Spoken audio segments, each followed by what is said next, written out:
की पंडितजी आणि जे चाललंय ते सगळं पंडितजी दोषी कसे. म्हणजे अशोक कुमार पांडे हे आपल्यात येणं म्हणजे हे आपलं भाग्य आहे आणि आपल्याला काहीतरी नवीन नवीन आणि खूप सखोल अशी माहिती घेता येते.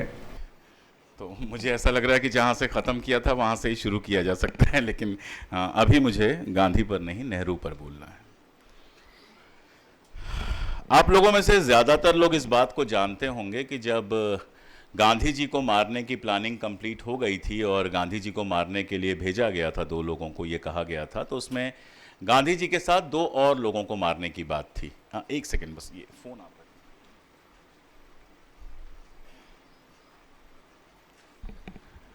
तो उसमें गांधी जी के साथ 2 और लोगों को मारने की बात थी और उनमें सबसे प्रमुख थे पंडित नेहरू.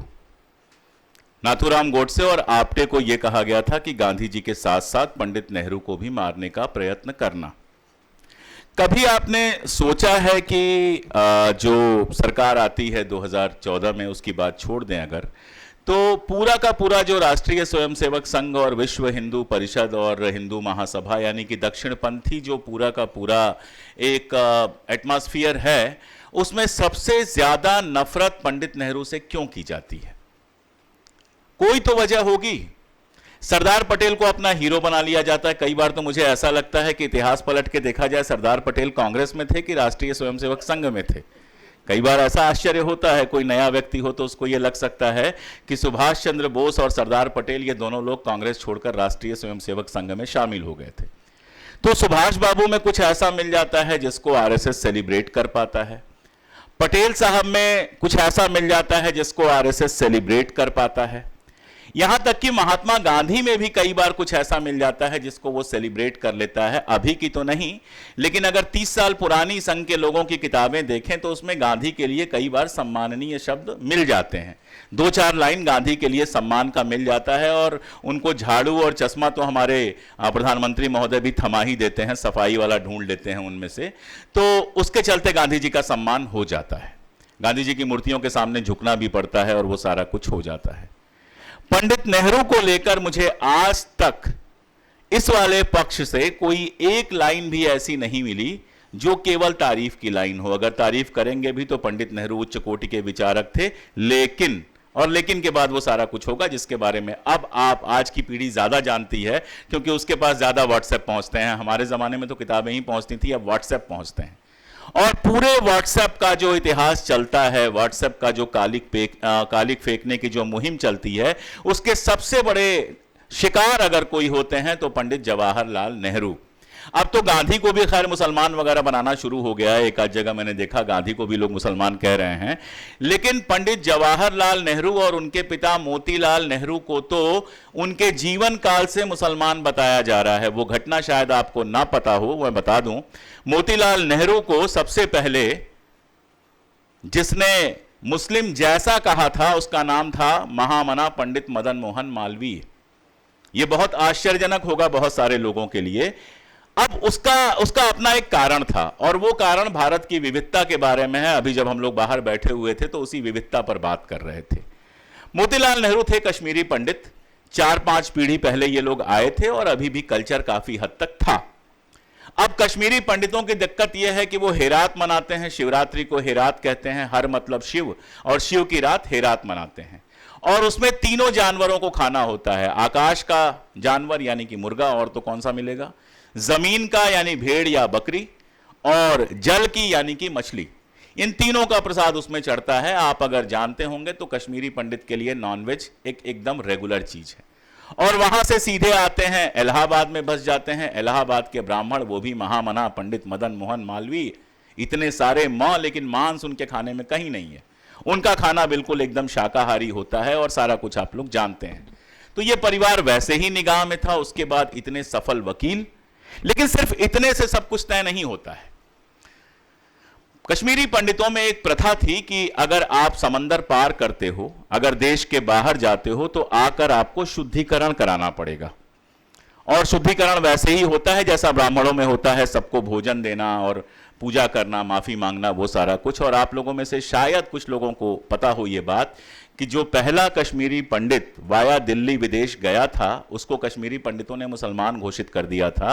और जिस इलाके में वो रहते थे, बाजार सीताराम में, दिल्ली के, उस बाजार सीताराम में उसको घर नहीं मिला था। उसने बाकायदा अपना एनल लिखा है, किताब लिखी है, कश्मीर और कश्मीरी पंडित वाली किताब में मैंने उस पर काफी विस्तार से लिखा है। तो वो लगभग जात बाहर कर दिया गया सिर्फ इसलिए कि वो विदेश गया था। उसके बाद यह हुआ, विदेश जाने लगे, लगातार जाना पड़ा, क्योंकि इंग्लैंड जाते थे, पढ़ते थे तो अच्छी नौकरियां या वकालत कर पाते थे। तो उसके साथ एक सिस्टम बनाया गया कि ठीक है, जाओ, लौट के आके माफी मांग लेना, लौट के आके शुद्धिकरण करा लेना। अब मोतीलाल जी को विदेश जाना था, विदेश गए और वहां से लौट के आए। कहा गया शुद्धिकरण करवा लो, बोले ये सब बकवास है, मैं नहीं कराऊंगा। तो इलाहाबाद में जहां ढेर सारे कश्मीरी पंडित थे, या उत्तर प्रदेश जिसको तब उत्तर प्रांत या कुछ कहा करते थे, जहां ढेर सारे कश्मीरी पंडित थे, कानपुर में बहुत सारे कश्मीरी पंडित थे, इलाहाबाद में थे, लखनऊ में, ये पूरे कश्मीरी पंडित दो भागों में विभाजित थे। एक जो ट्रेडिशनल थे, जो जरा सा भी बदलने को तैयार नहीं थे, अगर सुबह का आपको याद हो तो जो सनातनी आप कह सकते हैं थे। और दूसरी तरफ पंडित मोतीलाल नेहरू और इनके साथ के लोग थे, जो लोग प्रोग्रेसिव थे। पंडित मोतीलाल नेहरू के घर में जो पार्टी होती थी उसमें शराब भी होती थी, उसमें खाना भी होता था, और उस समय के लिए वो नॉर्मल सी चीज थी। उसमें मुसलमान भी आते थे, उसमें ईसाई भी आते थे। पंडित नेहरू का तो जो लंबे समय तक केयरटेकर रहे वो मुसलमान ही थे। तो वहां से ये शुरू होती है लड़ाई, और नेहरू परिवार को बदनाम करने का खेल ये शुरू होता है महामना मदन मोहन मालवीय के जमाने से। और शायद यही वजह है कि महामना मदन मोहन मालवीय जो हैं वो विश्व हिंदू परिषद तक, हिंदू महासभा तक जाते हैं, अखिल भारतीय हिंदू महासभा तक जाते हैं। बात का जो उनका इतिहास है वो आप सब लोग जानते ही हैं। तो मोतीलाल नेहरू के जमाने से नेहरू परिवार इस तरह के आक्षेप लगातार झेल रहा था। मोतीलाल नेहरू के बारे में हम सब जानते हैं कि जैसे गांधी जी अफ्रीका पैसा कमाने गए थे। अगर कोई एक लाइन में पूछे कि गांधी जी अफ्रीका क्यों गए थे, तो पैसा कमाने गए थे। इसमें आप कुछ भी जोड़ेंगे घटाएंगे तो वो अतिरिक्त होगा, और इसीलिए वो बिल्कुल अंग्रेजों की तरह गए थे। और अगर सब चीजें सामान्य होती तो ढेर सारा पैसा कमाते, और उनकी कई पीढ़ियां जो हैं वो अफ्रीका, लंदन वगैरह वगैरह में रहते हुए गुजर जाती। उनका हिंदुस्तान से कोई रिश्ता नहीं होता, जैसा कि बहुत सारे परिवारों का बाद में हुआ। लेकिन समस्या क्या थी कि वहां जो कुछ उन्होंने देखा उसको रिएक्ट किया, और रिएक्ट करने के बाद वो गांधी बने जो हमारे बापू और महात्मा गांधी हैं। ये छोटी सी कहानी में लंबी कहानी हो जाती है। ऐसे ही पंडित मोतीलाल नेहरू भी इलाहाबाद पैसा कमाने आए थे। घर तबाह था, बर्बाद था, भाई की डेथ हो गई, भाई के बच्चे थे, अपने बच्चे थे, बड़ा लंबा चौड़ा परिवार था, सबको पालना था। और युवा मोतीलाल नेहरू शान से रहना चाहते थे। जबरदस्त पैसा उन्होंने कमाया भी, कमाते रहते, किसी चक्कर में नहीं पड़ते, तो वो भी एक टाटा बिरला की तरह कोई परिवार होता। समस्या यह थी कि मोतीलाल नेहरू कांग्रेस से आकृष्ट होते हैं और संभल संभल के कदम रखते हैं। पैसा भी कमाना था और साथ में देश के लिए भी थोड़ा बहुत कर सकें, ये था दिमाग में। इसीलिए आप देखते हैं इलाहाबाद में कांग्रेस होती है तो मोतीलाल नेहरू वहां स्वागत समिति के अध्यक्ष बनते हैं, एक आध कांग्रेस में जाते भी हैं, ये सब कुछ होता है। और घर में माहौल थोड़ा थोड़ा बदलना शुरू होता है, लेकिन बहुत ज्यादा नहीं। अंग्रेज परस्त थे, आधे अंग्रेज थे, और बहुत शान से रहते थे। और लड़के को और ज्यादा अंग्रेज बनाने के लिए उन्होंने इंग्लैंड भेजा हुआ था। क्रांतिकारी बनाने के लिए नहीं भेजा हुआ था, देशभक्त बनाने के लिए नहीं भेजा हुआ था। उनका यह था कि भाई हमने तो वकालत सीखी है, कहीं से डिग्री तो उनके पास थी नहीं।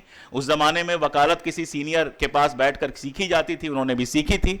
तो उनको लगा कि हमने तो वकालत सीखी है, हमारा बच्चा वकालत की डिग्री लेके आ जाए तो फिर हमसे भी आगे धंधे को लेकर जाएगा। यही था, बहुत साफ, इसमें किसी तरह की महानता भरने की जरूरत नहीं है। और यही वो जगह है, यही वो बिंदु है जहां से नेहरू को समझना पड़ेगा, अगर उनकी धर्मनिरपेक्षता को और अगर उनकी राजनीति को समझना है तो। नेहरू के जो संस्मरण हैं, जो उन्होंने अपने लंदन प्रवास के बारे में या अपनी पढ़ाई लिखाई के बारे में लिखा है, मैं उसको कहता हूं वो डिटैच टाइप के संस्मरण हैं। कई बार संस्मरणों में आप बहुत अटैच होते हैं और बहुत उसमें डूब कर लिखते हैं, और कई बार ऐसा लगता है कि किसी और की जिंदगी पर लिख रहे हैं, थोड़ा दूर होकर, थोड़ा दूर से देखते हुए लिखते हैं।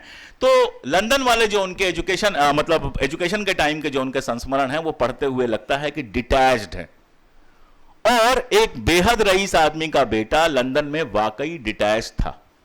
पहाड़ से मोहब्बत थी, प्रकृति से मोहब्बत थी, वो सब ठीक था, लेकिन वहां रहते हुए अंग्रेज बन जाने की जगह, हालांकि वो अंग्रेजों जैसा कपड़ा पहनते थे, बेहद खूबसूरत थे, तो वो आधे अंग्रेज लगते होंगे, वो सारा कुछ था, लेकिन लगातार वो डिटैचमेंट उनके अंदर दिखाई दे रहा था। और जब वो ग्रेजुएशन तक पहुंचते हैं और मोतीलाल नेहरू के साथ जो उनका पत्राचार है वो इतना इंटरेस्टिंग पत्राचार है कि मुझे लगता है कि बाप बेटे के बीच में ऐसी डेमोक्रेसी तो शायद आज भी देखने को नहीं मिलती है। उसको अगर एक लाइन में कहना हो तो नेहरू लगातार अपने पिता की आलोचना दबे शब्दों में इस बात के लिए कर रहे थे कि आप कांग्रेस में तो हैं लेकिन एक्टिव कम हैं, आप कांग्रेस में तो हैं लेकिन आपकी विचारधारा जो है वो बहुत ठंडी विचारधारा, इसमें गर्मी नहीं है। और ये बात वो लंदन में रहते हुए कह रहे थे, जबकि वो हिंदुस्तान में आनंद भवन के बाहर कहीं नहीं रहे थे। और आनंद भवन वाकई आनंद भवन रहा होगा, अब भी देखने पे लगता है कि आनंद भवन वाकई राजमहल से कम नहीं रहा होगा। ये चेतना कहां से आई? ये चेतना कहां से आई होगी? लंदन के सबसे शानदार स्कूल और कॉलेजेज में पढ़ते हुए, यूनिवर्सिटीज में पढ़ते हुए ये चेतना कहां से आई होगी?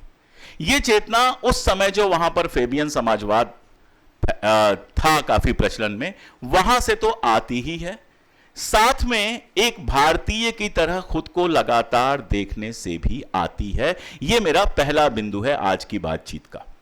नेहरू के साथ एक बात बहुत साफ थी कि भले वो आनंद भवन में पैदा होकर सीधे लंदन पहुंच गए, लेकिन लगातार वो खुद को एक भारतीय की तरह देखते रहे। और यही वो भारतीय चेतना थी जिसकी वजह से लंदन में बैठकर भी वो लगातार डिजेक्टेड दिखाई देते हैं, वो लगातार अवसाद में दिखाई देते हैं, एक अकेलेपन में दिखाई देते हैं, और अपने पिता के साथ संवाद में शायद वो अकेलापन तोड़ते हैं और अपने पिता से उम्मीद करते हैं कि वो आजादी की लड़ाई में और ज्यादा सक्रिय हों। इसका एक बड़ा पॉजिटिव था। जो चीजें लोगों को बहुत देर से देखने को मिली, खासतौर पर सेकुलरिज्म की जब हम बात करें, क्योंकि आज का मुद्दा वही है, उन चीजों को लंदन में बैठकर, लंदन में पढ़ते हुए शायद जवाहरलाल नेहरू हम सबसे, उन बाकी सब लोगों से बेहतर तरीके से महसूस कर रहे थे। सुबह मैंने सरदार पटेल की बात की थी। सरदार पटेल ने जिस तरह से गांधी से कहा कि हिंदू मुसलमान और नॉनवेज वेज वाली बात कही थी, वो नेहरू के पास नहीं आ सकती थी। पहला कारण कि पिता का जो पालन था उसमें धर्म और जाति का बहुत रोल नहीं था, और दूसरी बात कि लंदन में जिस तरह से सोशलिस्टों के वो संपर्क में थे, समाजवादियों के संपर्क में थे, उसमें धर्म और जाति का बहुत ज्यादा असर नहीं था। तो एक नेगेटिव कि आप भारत को नहीं जानते थे, आप भारत की जनता को नहीं जानते थे, वो वहां रहने से पैदा हुआ। और एक पॉजिटिव पैदा हुआ कि भारतीय जनता और भारतीय समाज के बीच जो ये तमाम सारे भेदभाव के कीड़े पल रहे थे, बचपन में नेहरू जी को डस नहीं पाए, क्योंकि उन सब से वो दूर रहे। अब जब नेहरू लौट के आते हैं हिंदुस्तान, जब वो लौट के आते हैं और सक्रिय होते हैं, तो हम सब जानते हैं कि पहला उनका महत्वपूर्ण पड़ाव क्या था। मोतीलाल नेहरू जी थे नहीं, किसान मिलने आए हुए थे। अवध में किसान बेहद परेशान थे, और पता नहीं क्या सोचकर नेहरू जी ने उनके साथ चलने के लिए हां कह दिया। एक ऐसे नेहरू जिनका जीवन लंदन और आनंद भवन के बीच में था, जिन्होंने शहर के अलावा कुछ और देखा नहीं था। आज भी अगर आप मेरे साथ अवध के गांवों में चलेंगे तो वहां रुकना इतना आसान काम नहीं होगा। आज भी वहां विकास उस तरह से नहीं पहुंच पाया है, और यह तो बात 1930 के आसपास की है शायद, या और पहले की है। उस समय 1930 कैसे, मेरे ख्याल से 22 के आसपास की बात है जब नेहरू लौट के आए थे। उस समय नेहरू निकल जाते हैं अवध के गांवों में, और यह मेरा दावा है कि नेहरू के अलावा उस दौर में शायद ही कोई ब्राह्मण नेता होगा, और यह मैं पूरी जिम्मेदारी के साथ कह रहा हूं, चाहे वो कांग्रेस का हो चाहे किसी और पार्टी का हो, जो अपने युवापन में पहला स्टेप ये ले कि सीधे जाति पूछे बिना किसानों के गांवों में किसानों के साथ चला जाए, वहां गांवों में घरों में रुके, रोटी खाए, और अगले दिन बैलगाड़ी में बैठ के चले, कभी पैदल चले। वो तो 1 महीने के आसपास रहे थे, और इस पूरे में जाति का मुद्दा कहीं आए ही नहीं। और ये मैं बहुत जिम्मेदारी के साथ कह रहा हूं, क्योंकि कांग्रेस और गांधी से जुड़ने के बाद भी कांग्रेस के तमाम नेताओं के अंदर हम धार्मिक और सांप्रदायिक प्रवृत्तियां बहुत साफ साफ देख पाते हैं, जो पंडित नेहरू में कहीं से नहीं थी। अब पंडित नेहरू का उस समय का जो आप कह सकते हैं धर्मनिरपेक्षता उनकी जो थी, वो फ्रांस से ज्यादा संचालित थी, गांधी से कम संचालित थी। विदेश से वो पढ़ के आए थे, वामपंथ से भी काफी हद तक प्रभावित थे, और अगर नास्तिक नहीं भी थे तो एगोनिस्टिक थे। ईश्वर को लेकर सवाल थे कि ईश्वर जैसी कोई चीज होती है या नहीं होती है। ये सवाल उस समय बहुत ही सहज थे जब वहां से वो आते हैं लौटकर और यहां राजनीति शुरू करते हैं। और बल्कि मुझे लगता है कि ये सवाल 1930 के अंत तक, 1935, 36, 37 तक नेहरू के सामने लगातार रहा कि ईश्वर है कि नहीं है, मैं नास्तिक हूं या नहीं हूं। इसलिए उनका व्यवहार आपको काफी हद तक नास्तिक जैसा लगता है उस समय। एक घटना का उल्लेख करते हैं सरदार भगत सिंह, जिसमें वो लेख का ही है कि युवाओं का आदर्श कौन होगा, पंजाब के युवाओं का आदर्श कौन हो सकता है।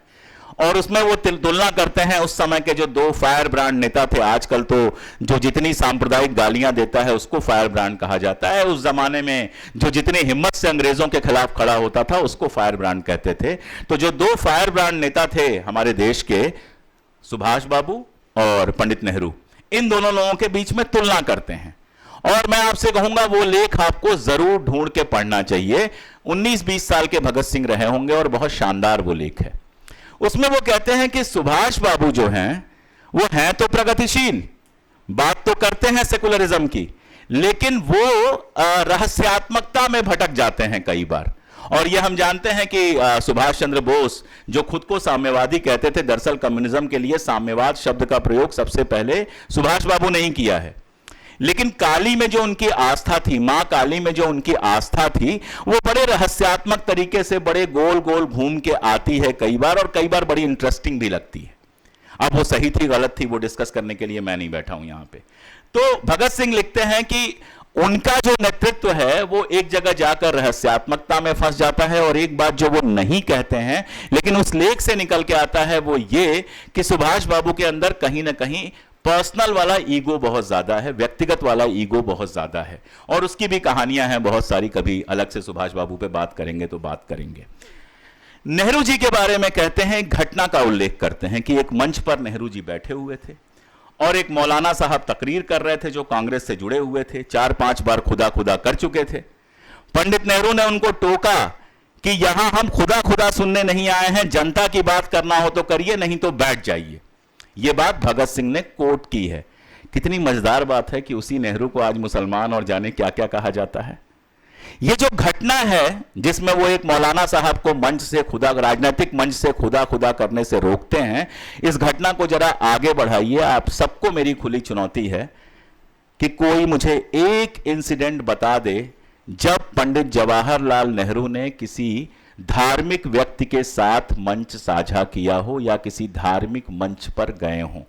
और जब मैं धार्मिक कह रहा हूं तो मैं हिंदू और मुसलमान दोनों की बात कर रहा हूं। यहां एक सवाल से जरा जूझ लेते हैं थोड़ा आगे आके तो शायद समझ में आए। आप सबको सोमनाथ वाली घटना याद है। सोमनाथ में आज तक नेहरू जी को गालियां दी जाती हैं कि पटेल को उन्होंने रोका और फलां को रोका, ढिमका को रोका। कभी वो पत्र आपने पढ़ने की कोशिश की है जो पटेल साहब को लिखा था जवाहरलाल नेहरू ने? अगर उस पत्र को 2 लाइन में कहना हो तो सिर्फ इतना है कि हम जब किसी पद पर होते हैं, किसी महत्वपूर्ण पद पर होते हैं, देश के नेतृत्व के पद पर होते हैं, तो किसी धर्म के साथ दिखना या किसी धर्म का फॉलोअर दिखना होने से हमें बचना चाहिए। सिर्फ इतनी सी बात थी। नेहरू प्रधानमंत्री थे, नहीं चाहते सोमनाथ मंदिर नहीं बनता। इस बात को आप याद रखिए। मोदी से कम ताकत नेहरू की नहीं थी, इस बात को आप याद रखिए। उनके जितनी कांग्रेस आज मजबूत है उतनी भी उस समय कोई और पार्टी मजबूत नहीं थी। और आप 1947 के आसपास देखिए दुनिया में कितने देश आजाद हुए हैं, आप ये पाएंगे हिंदुस्तान के अलावा कहीं लोकतंत्र नहीं चला है, हर जगह तानाशाही स्थापित हुई है। और नेहरू चाहते तो सिर्फ एक ही तो नियम बनाना था कि कांग्रेस के अलावा कोई और पार्टी नहीं होगी, कहानी खत्म थी। लेकिन वो नेहरू सोमनाथ मंदिर बनाने में सहायता भी करते हैं और यह भी चाहते हैं कि देश का गृह मंत्री, और खास तौर से जब देश इतने बड़े दंगों से निकलकर अब रास्ते पर शांति के जा रहा है, तो किसी धर्म के साथ दिखाई ना दे। अगर धार्मिक मंदिर बना है तो उसका विमोचन, उसका जो कुछ होना है वो धार्मिक नेता करें। सरकार का काम है उसको सुरक्षा उपलब्ध कराना, सरकार का काम है उसको बाकी सब करना, सरकार को उसमें शामिल नहीं होना चाहिए। नेहरू राम मंदिर का प्राण प्रतिष्ठापन करने नहीं जाते और नेहरू इसीलिए नहीं गए, जिसको लेकर उनको आज तक गालियां दी जाती हैं। दूसरा, सांप्रदायिकता और सांप्रदायिक और सेकुलर होने की सबसे बड़ी परीक्षा कहीं समझ में आती है तो वो परीक्षा समझ में आती है 1946 के बाद। 1942 में तो सारे लोग गिरफ्तार हो गए, गिरफ्तार करके सबको अंदर डाल दिया गया। बाकी सारे लोग टेनिस खेल रहे थे, ब्रिज खेल रहे थे, नेहरू जी किताब लिख रहे थे, वो सब तो सब जानते हैं। लेकिन जब निकल के आए और देश का जिस तरह का सांप्रदायिक माहौल था, उसके लिए मैं आपको एक किस्सा सुनाता हूं। मेरे पास किस्से ज्यादा होते हैं, ज्ञान कम होता है। मियां इफ्तिखारुद्दीन एक साहब हुआ करते थे, लाहौर कांग्रेस के अध्यक्ष थे, फैज अहमद फैज के बड़े करीबी दोस्त थे और बहुत शानदार व्यक्ति थे। और मियां साहब नेहरू जी के बड़े प्यारे दोस्त भी हुआ करते थे। किस्सा यह है कि नेहरू जी जब एक बार जा रहे थे, जिसको आजकल खैबर पख्तून कहते हैं, उस जमाने में नॉर्थ वेस्ट फ्रंटियर कहते थे, NWF कहते थे, तो वहां सीमांत गांधी से मिलने जा रहे थे। तो रास्ते में लाहौर में रुकना था और लाहौर से फिर निकलना था। शेख अब्दुल्ला लाहौर आए हुए थे, तो मियां साहब के घर शेख अब्दुल्ला पहुंचे, वहां नेहरू से मुलाकात हुई और उसके बाद ऐसी बातचीत शुरू हुई कि वो पहले रेलवे स्टेशन आए, फिर उनके डब्बे में सवार हो गए, फिर उनके साथ ही सीमांत गांधी से मिलने चले और साथ ही लौट के आए। जिसके बाद शेख अब्दुल्ला की मुस्लिम कॉन्फ्रेंस नेशनल कॉन्फ्रेंस में बदलती है। ये बात भी आप जानिए कि शेख अब्दुल्ला ने मुस्लिम कॉन्फ्रेंस बनाई थी। पंडित नेहरू ने उनसे कहा कि अगर तुम्हारी कॉन्फ्रेंस मुस्लिम कॉन्फ्रेंस रहेगी तो मेरा उससे कोई रिश्ता नहीं हो पाएगा। अगर तुम उसको नेशनल कॉन्फ्रेंस बना लो, भले 4% कश्मीरी पंडित हैं, भले 10 कश्मीरी पंडित तुम्हारे साथ आए, भले 2 सिख तुम्हारे साथ आए, अगर तुम उसको नेशनल कॉन्फ्रेंस बना लो तो हमारा तुमसे रिश्ता बन जाएगा। शेख साहब न केवल नेशनल कॉन्फ्रेंस बनाते हैं, बल्कि उसका पहला अध्यक्ष सरदार बुद्ध सिंह को बनाते हैं। एक सिख पहला अध्यक्ष था नेशनल कॉन्फ्रेंस का, यह बात आप लोगों को जाननी चाहिए। और वो परंपरा ऐसे निभाई जाती है कि आज भी नेशनल कॉन्फ्रेंस में एक ना एक महासचिव सिख जरूर होता है। आप इसको देखिएगा। जब मैंने फारूक साहब को यह बताया तो बोले तुमने कैसे मार्क कर लिया? मैंने कहा मुझे ऐसा लगा मैं पूरा इतिहास देख रहा था। खैर, तो मियां इफ्तिखारुद्दीन साहब इतने ज्यादा प्रोग्रेसिव थे, आप देखिए। लेकिन 1947 आता है, अचानक मियां इफ्तिखारुद्दीन साहब सिर्फ मियां साहब रह जाते हैं और मुस्लिम लीग में शामिल हो जाते हैं और वो सारा कुछ करते हैं जो बाकी लोग कर रहे थे। मियां साहब की याद मुझे इसलिए आती है कि जब महात्मा गांधी की हत्या होती है तो मियां इफ्तिखारुद्दीन का एक बयान आता है और वो कहते हैं कि 1946-47 में जितने लोगों ने सांप्रदायिक राजनीति की है, जितने लोगों ने हिंदू मुसलमान के बंटवारे की कोशिश की है, वो सब बापू की हत्या के लिए जिम्मेदार हैं। शायद साल भर में उनके समझ में आ गया था कि मैंने जो किया है वो भी एक अपराध था। खैर, मैं कहना यह चाह रहा था कि बड़े बड़े दरख्त, बड़े बड़े पेड़, बड़े बड़े अलंबरदार जो थे सेकुलरिज्म के 1946-47 में बह गए। और उसी समय के पटेल साहब के कुछ बयान हैं जिनके चलते भारतीय जनता पार्टी को लगता है कि ये तो आरएसएस के करीब थे। और छोड़िए पटेल साहब को, अच्छे अच्छों के बयान हैं, कहने की बात नहीं है, नाम लेने की जरूरत नहीं है, लेकिन आप उस समय का देखिए।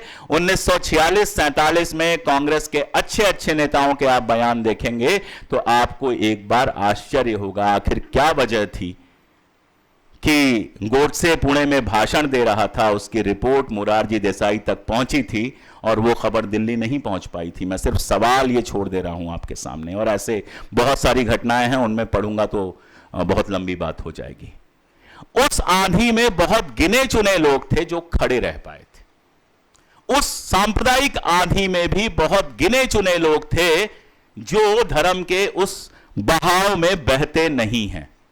और उनमें अगर कोई 2 नाम लेने हों तो पहले बापू और दूसरे जवाहरलाल नेहरू। दरअसल 1947 के आसपास का इतिहास पढ़ते हुए ही मेरे समझ में आया कि बापू ने आखिर जवाहरलाल नेहरू को अपना वारिस क्यों बनाया होगा। और यह वो दौर है जब तक वो फेबियन सोशलिज्म से आगे निकलकर गांधीयन सोशलिज्म तक आ चुके थे और सर्वधर्म संभाव को अपना चुके थे। अपनी पिता के मृत्यु के बाद वो बाकायदा देखते हैं कि सारी धार्मिक क्रियाएं देखते हैं। जब कुंभ चल रहा था तो नेहरू जी की एक फोटो बड़ी वायरल हुई थी, कुंभ की नहीं, वो कुंभ की फोटो नहीं थी, वो अपने पिताजी के तर्पण के लिए गए थे। उनकी अस्थियां प्रवाहित करने के बाद वो डुबकी लगा रहे थे। तो उस समय तक पत्नी के मरने के बाद, तो आप जानते ही हैं कि पत्नी के मरने के बाद उनकी राख उन्होंने अपनी एक कलश में एक अपने साथ रखा था, जीवन भर उसको साथ रखा। और ये इंदिरा जी से कहा गया था कि जब मैं मरूंगा तो मेरी अस्थियों के साथ ही इनको भी प्रवाहित किया कर दिया जाएगा। तो वो तो आप जानते ही हैं। तो भावुक तो खैर थे, भावुक बताने की जरूरत नहीं है। मुझे हमेशा लगता है कि अगर पॉलिटिशियन नहीं होते तो हिस्टोरियन नहीं, पोएट होते। हिस्टोरियन होते कि नहीं होते मैं नहीं जानता, पोएट पक्के तौर पर होते, उनकी भाषा लगती है। लेकिन असल बात जो हो रही थी कि 1947 की उस आंधी में जो गिने चुने पेड़ खड़े रह सके वो गांधी, नेहरू, मौलाना आजाद ऐसे, या खान अब्दुल गफ्फार खान ऐसे 8-10 नाम बच जाते हैं।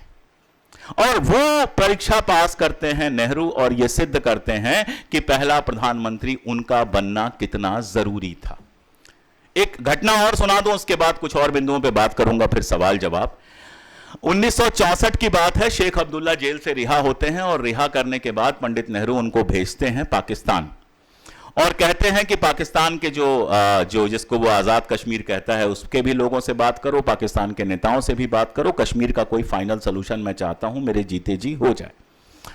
तो मीटिंग वहां चल रही थी, वहां सब लोग बैठे हुए थे, कश्मीरी जिस तरह से बैठते हैं आप जानते हैं, जमीन पे गद्दे लगे हुए थे, गांव तकिए लगे हुए थे, कहवा चल रहा था, गप्पे चल रही थी, और उसमें अचानक जो हफीज जालंधरी दुबले पतले से आदमी थे और पाकिस्तान का राष्ट्र कवि उनको कहा जाता था, उन्होंने अचानक कहा कि जानते हो हिंदुस्तान और पाकिस्तान में फर्क क्या है? सिर्फ नेहरू का। नेहरू मर जाए उसके बाद हम देखते हैं कि कितना फर्क रह जाएगा। बात आई गई हो गई। उसके बाद हफीज जालंधरी कहीं चले गए। थोड़ी देर बाद हफीज साहब लौटते हैं, अपने बाल नोच रहे होते हैं और जमीन पर बैठकर अपने होठों पर लगातार थप्पड़ मारते हुए काली जबान कह रहे होते हैं। लोगों ने पूछा क्या हुआ, तो उन्होंने कहा पंडित नेहरू के मरने की खबर आ गई। तो ये जो था कि एक तरफ तो इतनी ईर्ष्या, इतना गुस्सा कि पंडित नेहरू मर जाए तो हिंदुस्तान तबाह हो जाएगा, और दूसरी तरफ वही पंडित नेहरू जब मर जाते हैं तो इतना ज्यादा अफसोस। ये जो इज्जत कमाई जाती है, ये इज्जत भाषणों से नहीं कमाई जाती है। ये इज्जत तब मिलती है जब आपका दुश्मन भी जानता है कि आदमी अच्छा है, थोड़ा कड़ा बोलता है, थोड़ा तीखा बोलता है, हमारे हिसाब से नहीं बोलता है, लेकिन आदमी अच्छा है। नेहरू ने ये इज्जत जो है वो इंटरनेशनल स्तर पे कमाई थी। आपको एक और वाकया बताऊं, वाक्यों में ही ये बात कर लेते हैं। नॉर्थ कोरिया साउथ कोरिया के वार के बारे में आप सब लोग जानते हैं। 1951-52 में वो वार होता है, 48 में हमारा संविधान बनता है, 50 में हमारा संविधान बनता है, और नेहरू पक्के तौर पे प्राइम मिनिस्टर 50 में ही संवैधानिक तरीके से बनते हैं। 1951 में वो वार चलता है और पंडित जवाहरलाल नेहरू उस युद्ध को रुकवाने के लिए एक महत्वपूर्ण भूमिका निभाते हैं। शुरू में लोग नहीं ध्यान देते हैं, लेकिन बाद में पंडित नेहरू के पास लीडरशिप आती है। वहां पर युद्ध रुकवाने से लेकर राहत सामग्री बंटवाने तक में भारत की भूमिका होती है। 3 साल पहले आजाद हुआ देश, 47 में आजाद हुआ देश, 51 में नॉर्थ कोरिया और साउथ कोरिया के बीच की लड़ाई, जो दरअसल नाटो और रशिया और चाइना के बीच की लड़ाई थी, यानी एक तरह से आप कह सकते हैं कि द्वितीय विश्व युद्ध का बचा कुचा काम था, उसको रुकवाने में अपनी भूमिका निभाता है। और कोई नहीं कहता कि फलाना जी ने वार रुकवा दी। इज्जत दुनिया भर में मिलती है, प्रोपेगेंडा करने की जरूरत नहीं पड़ती है।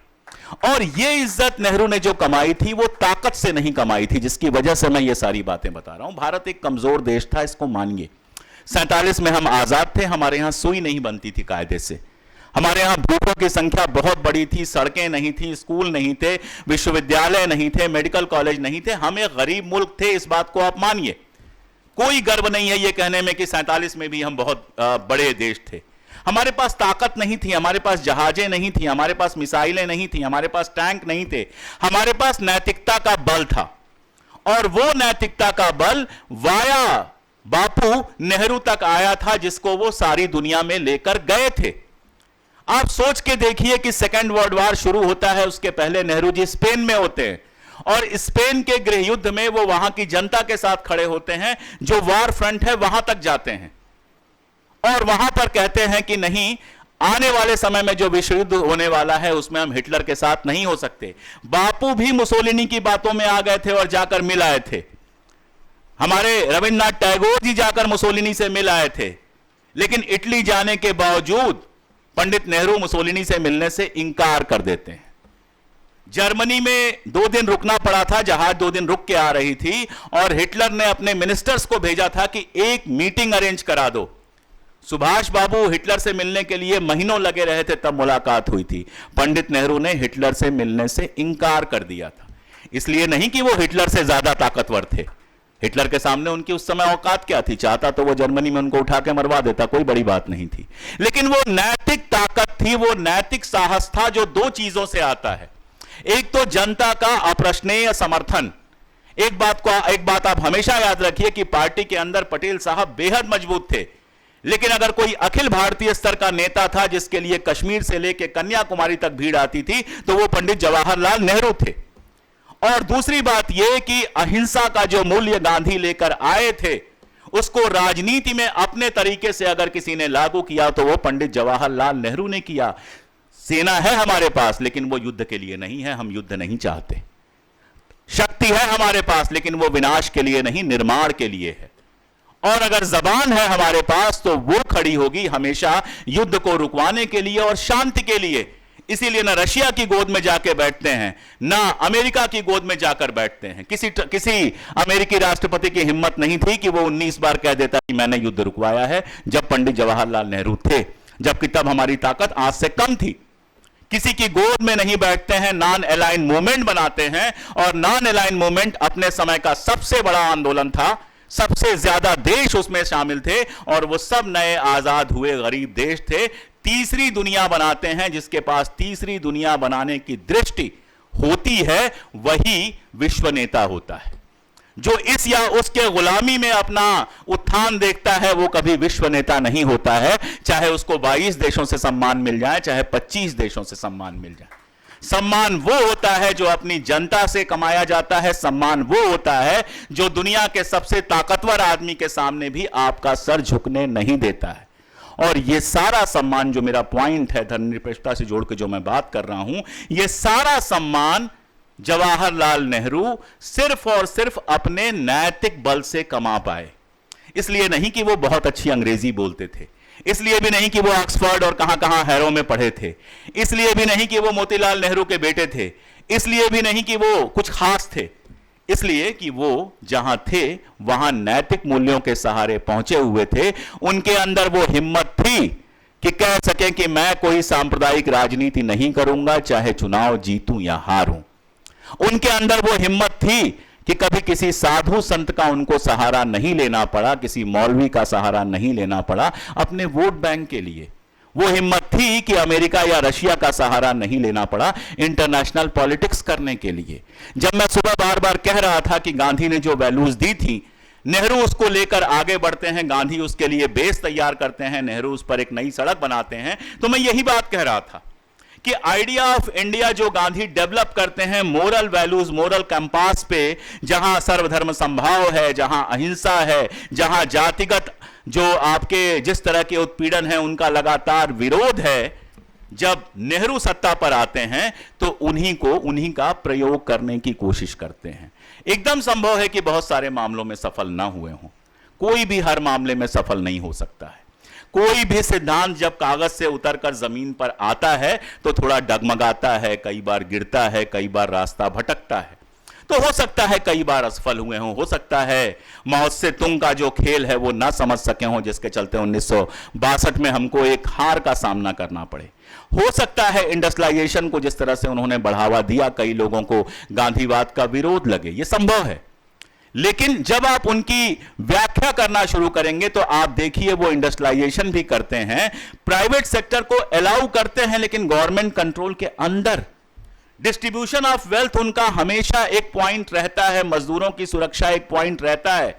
हायर एंड फायर की छूट नहीं देते हैं, वो हर जगह घुसने की छूट नहीं देते हैं। वो एक जो उनकी नीति थी वो दोनों को साथ लेके विकास करने की थी, जो नीति भी हो सकती है और मजबूरी भी हो सकती है, इस बात को भी समझना चाहिए। 1947 में वो मजबूरी भी हो सकती है, लेकिन लूट की खुली छूट नहीं देते हैं। उनके समय में कोई टाटा, कोई बिरला, अदानी नहीं बन जाता है। उनके समय में कुछ खानदानों के पास सारे पैसे जाने के रास्ते नहीं खुलते हैं। यूनिवर्सिटीज खुलती हैं, स्कूल खुलते हैं, इंजीनियरिंग कॉलेजेस खुलते हैं, और जनता में बड़े पैमाने पर शिक्षा का विस्तार करके जनता के अभ्युदय की, जनता के उत्थान की कोशिशें होती हैं। कोशिशें कुछ सफल होती हैं, कुछ असफल होती हैं, लेकिन एक इतिहास के विद्यार्थी और अर्थशास्त्र का बेसिकली विद्यार्थी हूं, अर्थशास्त्र में मेरी पढ़ाई हुई है, उन दोनों की निगाह से जब मैं उस समय को देखता हूं और सारी दुनिया से तुलना करता हूं, तो मुझे 1940 से 47 के बीच में आजाद हुआ कोई ऐसा देश नजर नहीं आता है जो इन प्रतिमानों पर उस समय भारत से आगे बढ़ा हुआ। अब उसके बाद क्या हुआ, कैसे नीतियां बढ़ी, राजीव गांधी के आते आते कैसे आवारा पूंजी को खुली छूट दी गई, और उसके बाद हायर एंड फायर आता है, उसके बाद तो सत्यानाश आता है, वो एक अलग मामला है। लेकिन नेहरू के समय का जो पूंजीवाद भी था, अगर आप उसको पूंजीवाद कहना चाहें, तो वो राजकीय पूंजीवाद था, जिसमें प्रायोरिटी हमेशा राजकीय सेक्टर को दी गई। तो आर्थिक नीतियों के मामले में भी वो हिंसक नजर नहीं आते हैं। मुझे तो कम से कम वो प्रो पूंजीपति नजर नहीं आते हैं, हालांकि लिखने को बहुत कुछ लिखा गया है। मुझे हमेशा लगता है कि गांधी पर मैं बात एक जगह से शुरू करके दूसरी जगह खत्म कर सकता हूं, लेकिन नेहरू पर मैं अगर 2 घंटे बोलता रहूंगा तो 2 घंटे ऐसे ही भटकता रहूंगा। तो मुझे किसी ऐसी जगह बात खत्म करनी होती है जहां आगे के लिए बहुत सारी बातें होती हैं। अच्छी बात यह है कि सवाल जवाब का मौका है, तो मुझे लगता है जो बातें छूट गई होंगी वो सवाल जवाब में आ जाएंगी। सर, मिश्र अर्थव्यवस्था जो नेहरू जी ने लाई, तो उसमें उस समय की अपरिहार्यता थी, ये आपने भी कहा और ये सबकी राय है। लेकिन हिंद स्वराज की जो प्रिफेस उन्होंने लिखी, जो दूसरी आवृत्ति की, तो उन्होंने ऐसा लिखा कि बापू के जो हिंद स्वराज का सपना है उसमें मैं सहमत नहीं हूँ, उसमें उसकी ऑनेस्टी थी। लेकिन आज हम जहाँ खड़े हैं तो वहाँ नेहरू राइट थे या गांधी राइट थे? तो क्योंकि आज हम कैपिटलिस्ट कंट्री भी नहीं बने और गांव सक्षम होना भी नहीं हुआ, तो इसके बारे में एक राय है। और दूसरा एक सवाल ऐसा है कि बुनियादी शिक्षा की जो बात थी, इकोनॉमिक छोड़ो, लेकिन उसको जो एक मजबूतीकरण नेहरू के कालखंड में होना था तो वो भी नहीं हुआ, क्योंकि जो बुनियादी स्कूल जो बंद हो गई तो 1960 के आसपास से ज़्यादा बंद हो गई। तो शिक्षा भी आगे नहीं लिया नेहरू जी ने, और ग्राम हिंद स्वराज का सपना भी आगे नहीं लिया। तो एक इसके बारे कैसे दृष्टि से आप यहाँ देखते हैं? देखिए, मुझे बहुत ज़्यादा अपने प्रति ईमानदार होना होगा, क्योंकि मैं आपसे कहूँगा कि हिंद स्वराज को लेकर, हिंद स्वराज जब लिखी गई थी और गांधी का अगर पूरा जीवन काल में देखता हूँ तो मुझे खुद लगता है कि हिंद स्वराज एक काफ़ी इमेच्योर किताब है। मुझे हमेशा लगता है कि अपरिपक्व किताब है वो, जिसमें इमोशनल चीज़ें ज़्यादा हैं, ज़मीन की जानकारियाँ कम हैं। और एक और बात है कि तब तक गांधी हिंदुस्तान को जानते भी नहीं थे। गांधी हिंदुस्तान में पैदा ज़रूर हुए थे, पढ़ाई लिखाई करके अफ्रीका चले गए थे, बहुत अनुभव था नहीं। लौटने के बाद गोखले के कहने के बाद उन्होंने पूरी यात्रा की है, और उसके बाद कई चीज़ें आई हैं, गांधी के यहाँ ही कई चीज़ें आई हैं जो लगातार बदलती हुई दिखती हैं। तो मुझे लगता नहीं है कि गांधी भी हिंद स्वराज पे पूरी तरह से ठहर गए थे, मेरा अपना ये मानना है। तो हिंद स्वराज वाला सवाल तो ये हो गया। तालीम वाले मामले पर मैं निश्चित रूप से आपसे सहमत हूँ। शिक्षा को लेकर हमारे यहाँ एक बड़ी घालमेल वाली नीति रही, बहुत ज़्यादा घालमेल वाली नीति रही। और मुझे लगता है कि कहीं ना कहीं हमारा जो रूलिंग क्लास था उसको ये लगता था कि अंग्रेज़ी की शिक्षा या अंग्रेज़ी तरीके की शिक्षा, ये जो है हमें जिस तरह के प्रोफेशनल्स की ज़रूरत है वो जल्दी से लाके हमें प्रोफेशनल्स दे देगी, और प्रोफेशनल्स की ज़रूरत थी। और उस चक्कर में ये हुआ कि सरकारी एजुकेशन और प्राइवेट एजुकेशन के बीच में एक जो फांक बढ़ती चली गई वो यहाँ तक पहुँची कि मुझे लगता है 70-80 आते आते सबको ये लगने लगा था कि अरे सरकारी एजुकेशन में क्या होगा, बच्चे को कैसे भी प्राइवेट में पढ़ाओ। और वहाँ से हम यहाँ तक पहुँचे हैं, इस बात में तो कोई दो राय है नहीं। और मुझे हमेशा लगता है कि गांधी की जो, अभी हम लोग बाहर बात भी कर रहे थे कि उनकी जो शिक्षा नीति थी उस पर कभी गौर से ध्यान नहीं दिया गया। मुझे लगता है गांधी जी ने इतनी सारी चीज़ें दे दी थी कि लोगों को लगा शिक्षा वाले में कुछ खास है नहीं, जबकि मेरा मानना है कि नई तालीम से ज़्यादा वैज्ञानिक तरीके से इंडियन पेडागॉजी पर कुछ और नहीं लिखा गया है, ये मेरा मानना है। और उस एक्सपेरिमेंट को नहीं किया गया, ये देश का दुर्भाग्य है। इससे मैं आपसे सहमत हूँ। लेकिन गांव की अर्थव्यवस्था मजबूत करने का जो दृष्टिकोण था ये तो राइट था ना, तो नेहरू जी ने उस पर भी ध्यान नहीं दिया। ऐसा वो संभव बहुत था नहीं। देखिए, उस पर लंबी बहस की जा सकती है। कुटीर अर्थव्यवस्था की आप बात कर रहे हैं, कुटीर उद्योगों की बात कर रहे हैं, लघु उद्योगों की बात कर रहे हैं। मुझे फिर लगता है कि गांधी वहाँ पे बहुत ज़्यादा आदर्शवादी थे। हिंदुस्तानी गांव वैसे हैं नहीं जो गांधी की कल्पना में दिखते हैं। मैं NSSO में रहा हूँ, बहुत सारे गांव मैंने घूमे हैं, और कुटीर उद्योगों की कल्पना कागज़ पे अच्छी लगती है, ज़मीन पर पता नहीं कितनी हो पाती, कितनी नहीं हो पाती। अगर आप कहेंगे गांधी के रास्ते पर चले कि नहीं चले, तो मैं कह दूंगा बिल्कुल साफ कि नहीं चले। उस तरह से कुटीर उद्योगों को बढ़ावा नहीं दिया गया, मैं इस बात से सहमत हूँ। लेकिन अगर आप कहेंगे वो सही रास्ता था कि नहीं था, तो मैं कहूँगा मैं कंफ्यूज हूँ, मेरा उस पर कोई जजमेंट नहीं है। हाल ही में भारत के जो उपराष्ट्रपति है, कौन है? जगदीश अच्छा, धनखड़। उन्होंने आजकल प्रधानमंत्री के अलावा किसी का नाम ही नहीं याद रहता है।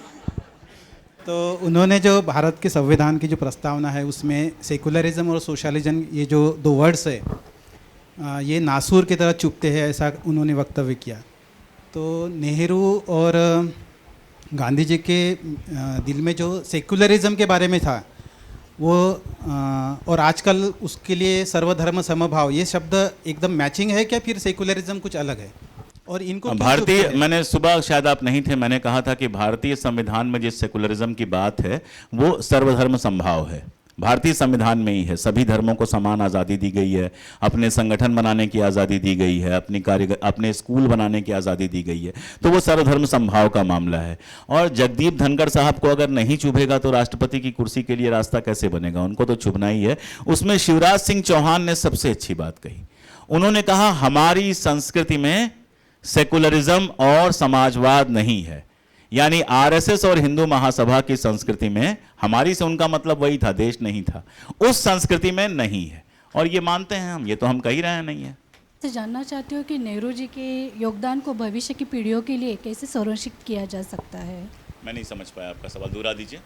नेहरू जी के जो योगदान थे उनको भविष्य की पीढ़ियों के लिए हम कैसे संरक्षित किए जा सकते हैं? को एक पीढ़ी से दूसरी पीढ़ी में ट्रांसफर किया जाता है, संरक्षित करने पर तो सड़ जाती हैं चीज़ें। अगर आप संभाल के रखेंगे बहुत तो कोई भी चीज़ पुरानी हो जाएगी, ख़राब हो जाएगी। नेहरू के जो विचार थे उनके समय और उनके संघर्षों से उपजे हुए विचार थे। वो जो वर्ल्ड व्यू था उस जमाने की दुनिया के हिसाब से वर्ल्ड व्यू था। आज दुनिया उससे काफ़ी आगे बढ़ी है, दुनिया बदली है, हमारा समाज भी बदला है, लेकिन जो बेसिक मूल्य होते हैं वो नहीं बदलते हैं। जैसे धर्मनिरपेक्षता मतलब सर्वधर्म समभाव, उसका मतलब सभी को आप समान समझें, आप अपने धर्म का सम्मान करें, लेकिन ये आपको दूसरे के धर्म के अपमान का अधिकार नहीं देता है। लोकतंत्र का मतलब भीड़ तंत्र नहीं है, सबसे ज्यादा लोग जिस धर्म के हों उसी धर्म की अगर चलेगी तो वो लोकतंत्र नहीं होगा, वो उस धर्म की तानाशाही में तब्दील हो जाएगा। इसीलिए गांधी जी पंक्ति में सबसे आखिर में जो खड़ा है उसकी बात करते हैं। तो एक सच्चा लोकतंत्र मेरे लिए तब होगा जब यहां सबसे कम संख्या वाले जो पारसी हैं वो भी अपने आप को देश का उतना ही हिस्सा समझ सकेंगे जितने की बहुसंख्यक। तो इस तरह की कुछ चीजें हैं। या फिर आर्थिक विकास में आप के लिए सबसे महत्वपूर्ण होना चाहिए कि आय का वितरण कैसा होगा, सबसे अमीर और सबसे गरीब की आय में फर्क कितना होगा, गरीबी का जो मामला होगा उसको आप कैसे नापेंगे, क्या 2 रोटी मिल जाना दोनों टाइम इतने ही को गरीबी मान लेंगे आप? शिक्षा को आप कैसे देखेंगे, आप चिकित्सा को कैसे देखेंगे, क्या चिकित्सा को आप एक सोशल गुड मानेंगे कि सबको मिलनी चाहिए और मुफ्त मिलनी चाहिए, या फिर जो पे कर सकता है वो पे करे, जो ना भी पे कर सकता हो उसको चिकित्सा और शिक्षा मिलनी चाहिए, ये आप मानेंगे? या फिर मानेंगे कि जिसकी औकात हो वो शिक्षा ले और जिसकी औकात ना हो वो अनपढ़ रहे? ये वो मूल्य हैं जो निरंतर चलते रहते हैं, समय बदलता रहता है, इनके स्वरूप बदलते रहते हैं, लेकिन ये मूल्य चलते रहते हैं। तो मुझसे आप जो सवाल पूछ रही हैं उसकी तो मैं एक ही बात कहूंगा कि अगर हम संविधान की मूल भावना को बचा पाते हैं तो वो मूल्य जिंदा रहेंगे, अगर नहीं बचा पाते हैं तो वो मूल्य मर जाएंगे। सर, अभी अर्बनाइजेशन का रेट इतना बढ़ चुका है, फिर भी गांधी जी का जो ग्राम स्वराज्य का मॉडल है क्या रिलेवेंट है? ग्राम स्वराज्य का मॉडल जो है बापू ने जो कहा था, अभी तो महाराष्ट्र में यानी 50% के ऊपर जो है अर्बनाइजेशन हो चुका है, गाँव ही खत्म हो रहे हैं। तो क्या मॉडल जो है ग्राम स्वराज का अभी भी रिलेवेंट है? हिंदू स्वराज पे तो बोल ही चुका हूं, क्या चाहते हो कि यहां से जाते जाते गांधीवादी हिंसक हो जाए मेरे साथ? और सर दूसरा सवाल, देखो, अर्बनाइजेशन जो है ना वो एक नॉर्मल प्रोसेस है। सारी दुनिया में अर्बनाइजेशन हुआ है, इसको आप रोक नहीं सकते हैं, सारी दुनिया में हुआ है, चाहे वो वामपंथी देश हो, समाजवादी देश हो, कोई भी हो, अर्बनाइजेशन हुआ है। लेकिन गांव कभी खत्म नहीं होंगे, पहली बात ये है। एक बात तो ये कि गांव कभी खत्म नहीं होंगे, गांव का रेलिवेंस कभी खत्म नहीं होगा। दूसरा, जो अर्बनाइजेशन हो रहा है, क्या आपको नहीं लग रहा है उसमें नए तरीके के गांव भी बन रहे हैं? जैसे आप हमारे दिल्ली में आइए, दिल्ली में आपको सीपी दिखाई देगी, या साउथ एक्स चले जाएंगे, या फिर ईस्ट के भी एक खास इलाके में जाएंगे, वेस्ट के खास इलाके में जाएंगे, तो आपको बहुत मॉडर्न सोसाइटीज दिखाई देंगी। लेकिन उनसे बमुश्किल 4 किलोमीटर 5 किलोमीटर आप आगे जाएंगे तो आपको 1-1 2-2 मंजिल के घर और वैसी कच्ची सड़कें, गंदगी और वो सारा कुछ दिखाई देगा जो कभी गांव का स्वरूप माना जाता था। तो दरअसल वो गांव ही थे जो शहर की सीमा बढ़ने के साथ साथ मर्ज हो गए। तो अपने यहां जो अर्बनाइजेशन भी है वो अर्बनाइजेशन अपनी प्रॉब्लम्स लेकर आता है। अब आप ग्राम स्वराज की अगर बात करें तो मैं फिर ये सवाल पूछ रहा हूं और मैं कई बार ये पूछ चुका हूं कि क्या ग्राम स्वराज में ग्राम ज्यादा महत्वपूर्ण है कि स्वराज ज्यादा महत्वपूर्ण है? स्वराज। मैं नहीं, आप जवाब मत दीजिए, क्योंकि मतलब मैं आपको भी अथॉरिटी नहीं मानता, खुद को भी अथॉरिटी नहीं मानता। ये ऐसी चीज़ है जिस पर हम लोग शोध करेंगे और कभी शायद एक निष्कर्ष पे पहुंच सकें। तो मेरा मानना ये है कि जो आत्मनिर्भरता की बात, या फिर आत्मनिर्भरता से ज़्यादा हम ये कहें कि आधुनिकता पर बहुत ज़्यादा निर्भर ना रहने की बात है, या फिर हम ऐसे कहें कि छोटी छोटी इकाइयों को भी, जो उपेक्षित इकाइयां हैं, वहां पर भी जीवन जीने की जो ज़रूरी सुविधाएं हैं उनको पहुंचाने की बात हो, या फिर हम ये कहें कि इस तरह के मॉडल, छोटे छोटे मॉडल उन जगहों पर खड़े करने की बात हो। मुझे हमेशा लगता है कि अर्बनाइजेशन के बावजूद वो सिद्धांत जो है अपने आप में बहुत ज़्यादा रेलिवेंट रहता है। अर्बनाइजेशन एक प्रोसेस है, अर्बन सेंटर्स बनेंगे नए, लेकिन कभी भी ऐसा नहीं होगा कि पूरा मुंबई मुंबई बन जाए, पूरा मुंबई बांद्रा बन जाएगा, कभी नहीं होगा ऐसा, किसी शहर में नहीं होगा। तो वो जो पिछड़े हुए इलाके रह जाएंगे, उनके लिए क्या मॉडल है? कैपिटलिज्म के पास उनके लिए कोई मॉडल नहीं है। जिसको आप आवारा पूंजीवाद कहना चाहें, पूंजीवाद कहना चाहें, उनके पास कोई मॉडल नहीं है। वही मॉडल है कि 25 घरों में से कोई एक बच्चा पढ़ लिख के आईएएस बन जाए तो उसको टीवी पे दिन भर दिखाते रहो कि रिक्शा खींचने वाले का बच्चा आईएएस बन गया। अरे पूछो भाई, इस देश में 1 लाख लोग रिक्शा चलाते हैं, उसमें से एक का बच्चा आईएएस बन गया, इससे रिक्शा चलाने वालों पर क्या फर्क पड़ने वाला है? तो मेरा सवाल यह है कि वो रिक्शा चलाने वालों के लिए कोई मॉडल पूंजीवाद के पास नहीं है। क्या ग्राम स्वराज आज के समय में उनके लिए, उन पिछड़े हुए इलाकों के लिए एक मॉडल दे सकता है? मेरा अपना मानना है कि मॉडल दे सकता है। किसी का मानना हो सकता है कि नहीं दे सकता। इसलिए मैं भी आपकी तरह मानता हूं कि स्वराज ज्यादा महत्वपूर्ण है, ग्राम उतना महत्वपूर्ण मेरे लिए नहीं है। और बहुत लोग मुझसे इस पर नाराज हैं, कुछ लोग हो सकता है और हो जाए, लेकिन फिलहाल मेरा यही मानना है। कुछ और जब समझ में आएगा तो कुछ और शेयर करूंगा। जी जनाब, मेरे दिमाग में, जहन में बार बार घूमता ये रहता है कि हम जब गांधी की बात करते हैं, पंडित नेहरू की बात करते हैं, तो ये दोनों मूल तौर से राइटर्स थे। उन्होंने लिखा, काफ़ी कुछ लिखा, पर जैसे लेकिन ये कैसे तय होगा मूल रूप से राइटर थे? अगर मूल रूप से राइटर हो तो लिखते ही रहते। जरूरती से वो अर्ज, इनर अर्ज से वो राइटिंग की गई है। देखिए, नेहरू तो इसलिए राइटर थे कि अंग्रेज उनके ऊपर मेहरबान थे, 10 साल उनको जेल में रखा। अगर वो जेल में नहीं रहते तो वो राइटर नहीं हो पाते। और मैं जो कहना चाह रहा हूं उसमें सिर्फ कि मूलतः वो राजनीतिक कार्यकर्ता थे। हाँ, पर फिर भी जो और लिखा, एक सेकंड सुन लीजिए ना मुझे, फिर आप बोलेंगे तो मैं आपको सुनूंगा। बिल्कुल। और जो कुछ उन्होंने लिखा अपनी पॉलिटिकल आइडियोलॉजी की जरूरतों के हिसाब से ही लिखा। मूलतः लेखक मैं उनको तब मानता जब राजनीति छोड़ के वो चुपचाप लिखने के लिए समय निकालते। ऐसा उन दोनों में से किसी ने नहीं किया। इसलिए मूलतः लेखक कहना मुझे लगता है उनका अपमान है। पर आप इंदिरा गांधी को लिखे हुए लेटर्स को भी इस नजरिए से देखते हैं कि वो पॉलिटिकल राइटिंग है? बिल्कुल जबरदस्त पॉलिटिकल राइटिंग है। आपको क्या लगता है कि फैज अहमद फैज जब इश्क की बात करते हैं तो उसमें पॉलिटिक्स नहीं होती है? What is politics? But everything is politics. Exactly. औरत की बराबरी की बात करना, बेटी को दुनिया दिखाना। बेटी को उन चिट्ठियों में लिख सकते थे कि मां से फला चीज बनाना सीख लो, ससुराल में काम आएगा। कह सकते थे कि तुम अगर ये नहीं सीखोगी तो कोई कश्मीरी पंडित तुमसे विवाह नहीं करेगा। कह सकते थे पिछली बार आई थी तो ये वाला ड्रेस तुमने क्यों पहना था, शरीर दिख रहा था। कहीं दिखता है आपको? कहीं दिखता है उस लेटर में सामंती बाप आपको? वो एक आधुनिक बाप दिखता है जो अपनी बेटी को लगातार ट्रेन कर रहा है भविष्य की जिंदगी के लिए। इससे बड़ी पॉलिटिक्स क्या हो सकती है? लवली। पॉलिटिक्स हमेशा घर से शुरू होती है। मैं एक बात हमेशा कहता हूं कि दुनिया में घूम घूम के आप स्त्री मुक्ति की बात करिए और घर में अगर आप सामंती पति हैं तो उन बातों का कोई अर्थ नहीं है। पहली ट्रेनिंग और पहली राजनीति घर से शुरू होती है। जी शुक्रिया, थैंक यू। की जाती है तो कभी कभी नेहरू जी के कैरेक्टर पे बोला जाता है। राजीव दीक्षित जी ने तो उनके बारे में एक कैंपेन ही चलाया था। ऐसे बताया जाता है कि जब किसी इंसान के कैरेक्टर पे बोला जाता है तो उसका स्किल, टैलेंट सब पीछे रह जाता है और कैरेक्टर का ही बस आगे किया जाता है। किस तरह से इन चीज़ों को हमने टैकल करनी चाहिए? मैं उन लोगों में से बिल्कुल नहीं हूं जो ये कहेगा कि कैरेक्टर का कोई महत्व नहीं होता है। मैं एकदम ये नहीं कहूंगा कि कैरेक्टर का कोई महत्व नहीं होता, लेकिन कैरेक्टर क्या होता है, कैरेक्टर अपने आप में क्या होता है, उस बात को समझना बहुत ज़रूरी है। और उसी हिसाब से आप नेहरू और गांधी पर बात कर सकते हैं। जहां तक सवाल है गांधी जी के ब्रह्मचर्य के प्रयोग की, मैं उससे बिल्कुल भी सहमत नहीं हूं। नेहरू भी उससे बिल्कुल सहमत नहीं थे। यहां तक कि नोआखली में उनके लिए जो खाना बनाने वाले थे वो भी उनसे सहमत नहीं थे और गांधी जी ने उनको पैसे देकर वहां से जाने की इजाजत दी थी और कहा था कि अगर तुम सहमत नहीं हो तो बिल्कुल तुम मेरा साथ छोड़ सकते हो। सरदार पटेल भी उनसे सहमत नहीं थे। लेकिन एक बात आपको समझनी पड़ेगी कि वो सेक्स के प्रयोग नहीं थे, वो ब्रह्मचर्य के प्रयोग थे। यह बात आपको समझनी पड़ेगी। वो जिसको सेक्स के प्रयोग के रूप में पेश किया जा रहा है वो ब्रह्मचर्य के प्रयोग थे।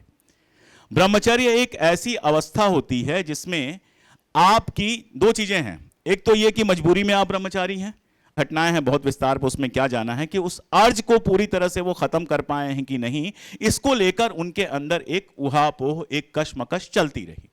उसके चलते वो ब्रह्मचर्य का प्रयोग था जिसमें उनका मानना है कि वो पुरुष से स्त्री में अपने आप को संक्रमित कर लेते थे, अपने आप को परिवर्तित कर लेते थे। मतलब उनका जो मनोभाव होता था उसमें से पुरुष व्यवहार पूरी तरह से समाप्त हो जाता था।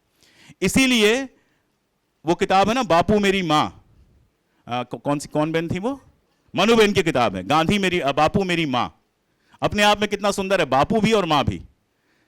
तो ये जो प्रयोग था पूरी तरह से ब्रह्मचर्य का प्रयोग था और इस पर उंगली उठाने का असल अधिकार अगर किसी को था तो उन महिलाओं को था जिनके साथ वो प्रयोग कर रहे थे। हालांकि यहां भी मैं कहूंगा कि वो महिलाएं उम्र में बहुत कम थी, गांधी के प्रभाव में थी, तो शायद वो मतलब उसको सहज रूप से ले रही थी। मैं नहीं जानता, मैं उसमें नहीं शामिल था, मैं किसी ऐसे व्यक्ति से नहीं मिला हूं। हाँ, मैं ऐसी महिलाओं के बारे में जानता हूं और सब जानते हैं, राजकुमारी अमृत कौर और भी कई महिलाएं जिन्होंने उसमें शामिल होने से इंकार कर दिया था। गांधी ने कभी उस पर कोई जोर नहीं डाला।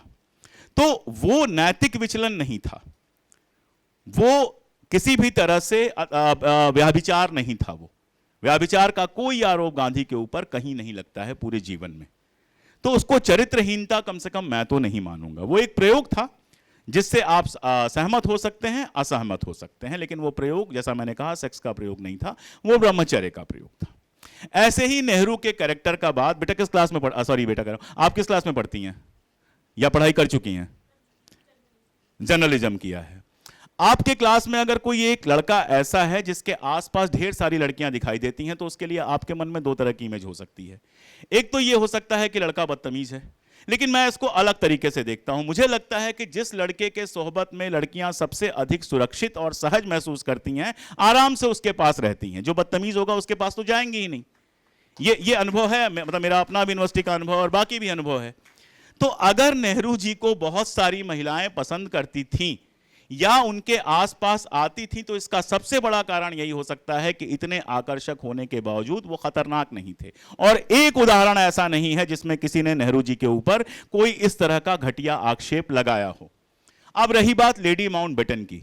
लेडी माउंटबेटन की बेटी ने किताब लिखी और वो किताब जरूर पढ़नी चाहिए। लेडी माउंटबेटन और नेहरू के बीच में एक दोस्ती थी जो शायद दोस्ती से थोड़ा ज्यादा थी, निश्चित रूप से थी। आप अगर माउंटबेटन और लेडी माउंटबेटन का रिश्ता देखेंगे तो वो एक पॉलिटिकल रिश्ता था। दोनों राज परिवारों से आते थे, शादी हुई थी, लेकिन इससे ज्यादा कभी उनके बीच में बहुत ज्यादा रहा नहीं। और नेहरू उस समय तक विधुर हो चुके थे, तो हो सकता है दोनों के बीच में दोस्ती हो सकता है वो दोस्ती से थोड़ा आगे भी गई हो। मैं पूछता हूं, who the hell are you to ask? या तो माउंटबेटन सवाल पूछ सकते हैं, माउंटबेटन की बेटी सवाल पूछ सकती हैं, या इंदिरा गांधी सवाल पूछ सकती हैं। आप कमबख्त कौन हो उनसे सवाल पूछने वाले? मतलब किसी को क्या दिक्कत है भाई? मैं अभी बाहर निकलूं, मान लीजिए किसी से आप बात करते हुए मुझे देखें, आप हैं कौन जो मुझसे सवाल पूछेंगे कि आप किससे बात कर रहे हो? कंसर्न क्या है आपका? This is about Nehru. अब चरित्रहीनता क्या होती है उस पर अगर भाषण देना हो तो मैं आरएसएस के ढेरों एग्जाम्पल दे सकता हूं, लेकिन हम लोगों ने एक तरीका सीखा है, गांधी से सीखा है, नेहरू से सीखा है कि व्यक्तिगत हमले और कमर के नीचे हमले तभी किए जाते हैं जब यह खाली होता है या फिर डर होता है कि यहां वाली बहस में हम शामिल नहीं हो पाएंगे। सावरकर और गोडसे पर तो क्या आरोप है सब जानते हैं, हम तो नहीं बात करते। हमें गोडसे से यह दिक्कत नहीं है कि वो समलैंगिक था कि नहीं था, यह उसकी चॉइस है। हमें गोडसे से यह दिक्कत है कि उसने गांधी की हत्या की लेकिन उसके पहले किसी अंग्रेज को पत्थर मारने की हिम्मत नहीं कर पाया। हमें सावरकर से यह दिक्कत नहीं है कि वो फ्रांस से लौटकर लंदन किसी लड़की के कहने पर आए थे जो कि एमआई की एजेंट थी, या फिर अपनी मर्जी से आ गए थे। हमें दिक्कत यह है कि जेल में जाने के बाद उन्होंने 6 बार माफी मांगी और रिहा होने के बाद आजादी के आंदोलन के पीठ में छुरा घोंपा। गोलवरकर की भी कहानी सुनाऊं कि इतना काफी है? मिसेस धर के साथ अगर वो रहते थे और उनके पति मिसेस धर के पति को नौकरों के घर में कमरे में रखा जाता था और मतलब सारा कुछ अगर था तो फिर शादी करने में क्या दिक्कत थी, ब्रह्मचारी क्यों बने रहना था। धर साहब से कहते, वो आराम से तलाक दे देते, शादी करते और सारा कुछ अपनाते। लेकिन सवाल यही है कि ये सब बहुत क्षुद्र मुद्दे हैं, राजनीति इनसे बहुत आगे की चीज है। और जब भी आप व्याभिचार और इसमें फंसेंगे या फंसाएंगे तो आप मूल मुद्दे से भटक जाएंगे। हम बात करेंगे तो नेहरू की धर्मनिरपेक्षता की बात करेंगे, हम नॉन अलाइंड की बात करेंगे, हम बात करेंगे नेहरू की विदेश नीति की, हम बात करेंगे नेहरू की शिक्षा नीति की, हम आलोचना भी करेंगे तो नेहरू की औद्योगिक नीति पे करेंगे, शिक्षा नीति पे करेंगे। अब वो सूट पहन के बहुत खूबसूरत लगते थे तो कमबख्त क्या करे, थे खूबसूरत। सर मेरा नाम यशोदा है। मेरा एक प्रश्न है जो शब्दशः है। हम गांधीवाद, नेहरूवाद, अंबेडकरवाद ऐसे शब्द उच्चारते हैं और मानते भी हैं, जिसमें वाद यह शब्द आता है। जबकि हमें वाद निर्माण ही नहीं करना, तो फिर हम ऐसे शब्दों का उच्चार क्यों करते हैं? गांधी ने ही गांधी। अच्छा, आप कहाँ रहते हो? मैं चिमूर में रहती हूँ। सीहोर में रहते हैं? चिमूर मैं नहीं जानता हूँ। किस शहर के पास है वो? अरे ठीक है, किस शहर के पास है? चंद्रपुर डिस्ट्रिक्ट। तो वहां से चंद्रपुर कोई रोड जाती है? हाँ जाती है। उसका नाम क्या है? वरोरा से जाती है, मुझे नाम नहीं पता। चंद्रपुर रोड कहते होंगे, ऐसे कोई नाम कहते होंगे ना। ओके। अब देखो, अगर नहीं भी कहेंगे तो भी उसी रास्ते पे चलेंगे, कहेंगे तो भी उसी रास्ते पे चलेंगे। कहने से फायदा ये है कि चंद्रपुर रोड कहते ही समझ में आ जाता है कि कहाँ से शुरू होती है, कहाँ खत्म होती है, बीच में कहाँ गड्ढा है, कहाँ बाईपास लेना है, कहाँ बाईपास नहीं लेना है। और अगर नहीं कहेंगे, कहेंगे कि उस गांव से चंद्रपुर चले जाओ, तो नए आदमी के समझ में नहीं आएगा किस रास्ते से जाए और वो भटक सकता है। तो जब हम गांधीवाद कहते हैं, नेहरूवाद कहते हैं, तो हम कुछ रास्ते बताते हैं कि इन रास्तों पर चलोगे तो यहां पहुंचोगे। इसलिए हम जब अंबेडकरवाद हम कहते हैं तो हम क्या कहते हैं? जब हम अंबेडकरवाद कहते हैं तो डॉक्टर अंबेडकर ने जितना कुछ लिखा, पढ़ा, समझाया, संविधान बनाया, उस रास्ते पर चलने की बात करते हैं। तो अंबेडकरवाद के रास्ते पर चलोगे तो आरएसएसवाद से बच जाओगे, और नहीं तो हो सकता है निकलो अंबेडकर तक जाने के लिए और बीच में जो है रेशम बाग में फंस जाओ। इसलिए बात कहते हैं। आज यहाँ बहुत सारे युवा दिख रहे, मैं उन सभी युवाओं का स्वागत करता हूँ और अभिनंदन भी करता हूँ, क्योंकि प्रश्न धन्यवाद सर। प्रश्न उसी पर है। नेहरू और गांधी के बारे में युवा पीढ़ी में बहुत सारा अज्ञान है, और ऑब्जेक्टिव मतलब क्वेश्चन ये है कि युवाओं में नेहरू और गांधी समझाने के लिए हम क्या कर सकते हैं? देखिए, हर जो बाद वाली पीढ़ी है ना, वो अपनी मतलब जो पहले वाली पीढ़ी है वो अपने बाद की पीढ़ी पर ऐसे ही आरोप लगाती रही है। आप 70s के दौर की फिल्में देखिए, उस जमाने में लोग कहते हैं कि अरे आने वाली पीढ़ी तबाह हो गई है। 80s का देखिए, वो हम लोगों को कहते थे कि आने वाली पीढ़ी को कुछ पता ही नहीं है, तबाह हो गई है। उसी के प्रचलन में हम लोग कहते जा रहे हैं कि आने वाली पीढ़ी तबाह हो गई। ऐसा नहीं है। आप विश्वास कीजिए, मेरी अपनी बच्ची पढ़ाई कर चुकी है, ग्रेजुएशन पीजी कर चुकी है, उसके तमाम दोस्तों से मिलता हूं मैं, और जगहों पे जाता हूं, और अक्सर मुझे युवाओं के बीच में बोलने के लिए बुलाया जाता है। यकीन कीजिए मेरा कि ये पीढ़ी बहुत शानदार पीढ़ी है, और ये पीढ़ी हमसे बेहतर पीढ़ी है, हमसे ज़्यादा जानती है। सूचनाओं के थोड़ा भंवर में फंसी हुई है क्योंकि वो मोबाइल मिल गया है, इंटरनेट, लेकिन उसमें भी बूढ़े ज़्यादा फंसे हुए हैं। रिटायर हुए लोग जिन्होंने 40 साल सरकार की नौकरी की और घर बैठ के पेंशन ले रहे हैं, वो कहते हैं 70 साल में क्या हुआ। तो आप बताइए ना कि इन युवाओं से तो ज्यादा गड़बड़ मामला उनका है। व्हाट्सएप फॉरवर्ड बूढ़े लोग ज्यादा करते हैं। मेरे एक रिश्ते के चाचा हैं, रोज गुड मॉर्निंग भेजते हैं, उसका आरएसएस का एक भेजते हैं। मुझे उनको मतलब ब्लॉक कर देने का मन करता है, लेकिन चाचा हैं, क्या करूं मैं। जबकि युवा लोग नहीं भेजते। इतने युवा मेरे दोस्त हैं, तमाम सारे फोन नंबर से लिखते हैं, व्हाट्सएप लेते हैं, लेकिन वो सवाल पूछते हैं कि सर ये वाला व्हाट्सएप आया था, इसका जवाब क्या होगा, सर ये वाले पे आप क्या कहते हैं। मुझे अच्छा लगता है, जितना जवाब दे पाता हूं उतना जवाब देता हूं। और हर पीढ़ी के पास ना अपने ज्ञान के स्रोतों की कोई कमी नहीं है, ज्ञान के स्रोत बढ़े हैं। हमको बहुत ज्यादा सरदर्द भी नहीं पालना चाहिए कि अशोक पांडे या आप या कोई उनके घर में जाकर, उनके कॉलेज में जाकर समझाएगा तभी ज्ञान पहुंचेगा। हो सकता है मैंने यूट्यूब पे कोई वीडियो बनाया हो और मुझे ना वो जानते हो, लेकिन वो वीडियो उन तक पहुंच जाए, और मैं ही क्यों, ऐसे 1000 लोग बना रहे हैं, वो पहुंच जाए। ये भी सच है कि सच के साथ झूठ भी जा रहा है, तो फिर उनके विवेक पर आप भरोसा कीजिए कि अगर उनका विवेक है तो सच और झूठ के बीच में वो अंतर कर लेंगे। और बाकी ऐसे ही पीढ़ियां रही हैं सर, हमेशा ऐसे ही पीढ़ियां रही हैं, हमेशा ऐसे ही शिकायतें रही हैं, दुनिया ऐसी चल रही है ऐसा कुछ नहीं है। आने वाली पीढ़ी बहुत शानदार है और मुझे पूरी उम्मीद है कि वो हमसे बेहतर, हमने जितनी गंदगी फैलाई है उसको वो साफ भी करेगी और दुनिया को उससे बेहतर बनाएगी। सबसे खराब पीढ़ियां तो हमारी रही हैं, ईमानदारी की बात है ये। जी सर, हाँ मैं शुभम गोंदिया से, हाँ, विदर्भ हाँ, से हूँ। हाँ हाँ सर, हमने अभी हाल फिलहाल में डिस्कस किया कि नेहरू जी की विदेश नीति कितनी स्ट्रांग थी और कितनी सक्सेसफुल थी। उसमें नॉन अलाइनमेंट ट्रीटी बाकी सब चीज़ें आती हैं, लेकिन भारत की विदेश नीति में एक काला धब्बा जिसे कहा जाता है, कश्मीर का जो इशू है, जो कल भी था, आज भी और भविष्य में भी रहेगा। तो आपको ऐसा लगता नहीं है कि किसी एक लेवल पे ये विदेश नीति का कोई सबसे बड़ा फेल्यूर था, पहला फेल्यूर था? कश्मीर की पूरी कहानी क्या है मेरे भाई कि हरि सिंह वहाँ के राजा थे, डोगरा वंश का शासन था।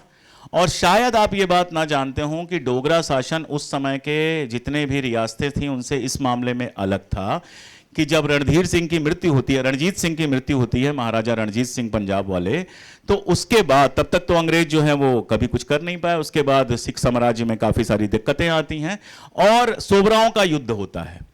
उस सोबराओं के युद्ध में जो गुलाब सिंह डोगरा थे, डोगरा वंश के संस्थापक, उनको सिखों की सेना का सेनापति होना था।